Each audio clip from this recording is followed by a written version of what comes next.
सोलापूर शहरातील विजापूर रोड परिसरातील रेल्वे ट्रॅकजवळ आज सकाळी एक अत्यंत हृदयद्रावक आणि दुर्दैवी घटना उघडकीस आली। एका 33 वर्षीय महिलेने आपल्या 14 वर्षांच्या अल्पवयीन मुलीसह धावत्या रेल्वेसमोर उडी घेऊन आत्महत्या केली। ही खळबळजनक घटना रविवारी 26 जुलै रोजी सकाळी 6च्या सुमारास उघडकीस आली। वर्षा पांडुरंग अधटराव वय 33 आणि स्वरा पांडुरंग अधटराव वय 14 दोघी राहणार सुशील नगर सैफुल सोलापूर अशी आत्महत्या केलेल्या दुर्दैवी आई आणि मुलीची नावे आहेत।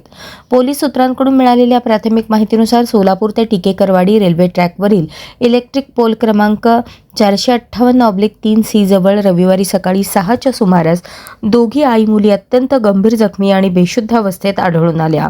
रेल्वे ट्रॅकवर अपघात झाल्याची माहिती मिळताच विजापूर नाका पोलीस ठाण्याचे कर्तव्यदक्ष पोलीस हेड कॉन्स्टेबल मणुरे यांनी तात्काळ घटनास्थळी धाव घेतली।